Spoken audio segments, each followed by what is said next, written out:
I want to show you a video of Myles Munroe of blessed memory, okay, in one of his messages which he preached on leadership.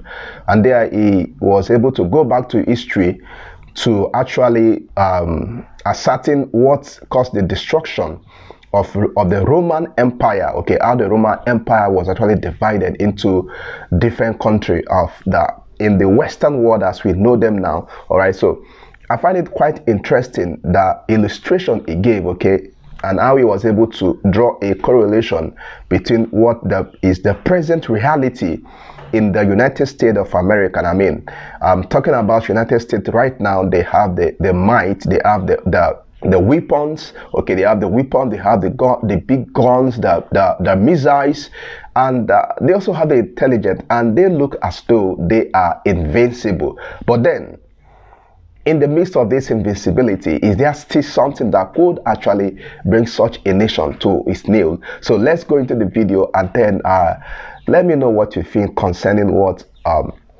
Dr. Myles Munroe of blessed memory said here about what he actually regarded as something that could bring a nation to its kneel. So I want to know what your thoughts are, right? And this is if I would the Potter's.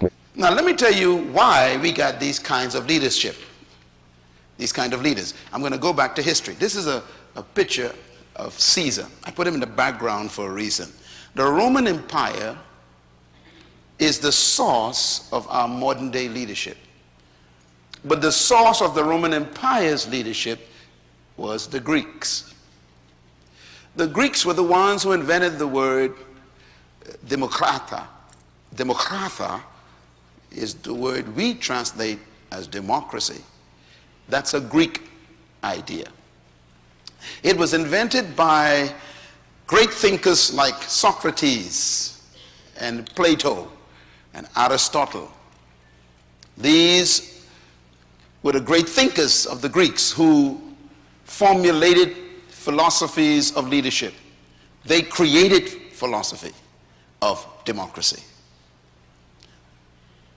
The Greeks, therefore, are known as the thinkers of history. They capsulized, summarized their thoughts and put them on paper. As a matter of fact, the Greek Empire was known for its library. They were the ones who wrote philosophy of life. And they were the ones who really built the idea of modern day democratic philosophy. It's Greek, it's not biblical, it's from the Greeks. When the Romans invaded Greece, the Romans shacked the whole place, but the Roman emperor told the soldiers, do not touch the library. The Romans kept the library. And the Roman leaders took the Greek library and they salvaged all the ideas of the Greeks. And they chose the parts that were appropriate for them. And the Romans used the Greek ideas of leadership to rule the empire.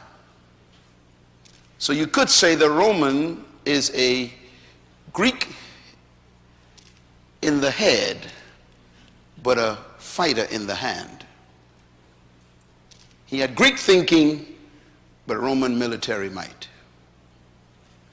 Now, why is this important? Because the modern day countries of Europe, which colonized the Western world, which you are a product of, were all the Roman Empire. Europe, the word urupo is a word that the Romans invented to describe the areas that they controlled, from Africa all the way to England. The Romans controlled the whole world. And Caesar, the king, Caesar's a title, sons of the gods, the king ruled the whole world. And when the Roman Empire was destroyed, it was not destroyed by an army, because they were too powerful to be destroyed by an army. They were destroyed by their loins. Right here. The Roman Empire, they say, was defeated by immorality. They became so corrupt morally that they decayed from the inside. No army destroyed Rome. For example, out of 14 Caesars, 12 of them were homosexuals. And their favorite interest was boys. So when you study the morality of the greatest power in history, and by the way, to this day, no empire has ever risen greater than Rome. Rome was the most powerful nation in history, period, including the Bible, because they're the only ones that rule the whole world. No one has done it since. And they were never destroyed by military might. They were destroyed by immorality. They became so morally corrupt that you didn't even have to kill them. They self-destruct. Most great nations die the same way. You can't beat them militarily. They begin to decay from the inside. Their laws and their interests begin to be morally questionable. Could it be that the greatest nation on earth, the United States at the moment, is following the same path? You don't need to beat them with a nuclear weapon. Just let them decay from the inside. Immorality.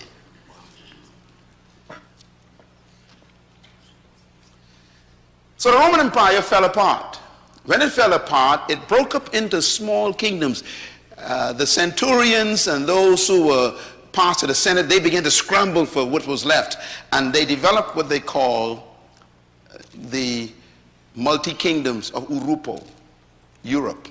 So the kingdoms of Europe are actually the result of the breaking up of Rome. So they developed little kingdoms like Franco, Spanian. These are Roman kingdoms. Belgium, which is Belgium. Portugal.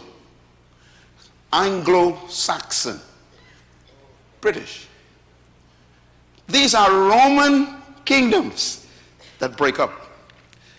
My point is, they are all Greek thinkers with Roman attitude.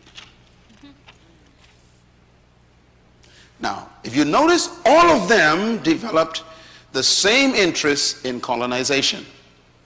Read my books on the kingdom back there to get information on this. Very important to learn this to understand Jesus. Because Jesus Christ was born in the middle of the colonization process. He was actually a member of a colony of the Roman Empire. And you cannot understand the Bible until you understand colonization. So please make sure you get those books, all of them on the kingdom. Otherwise, you will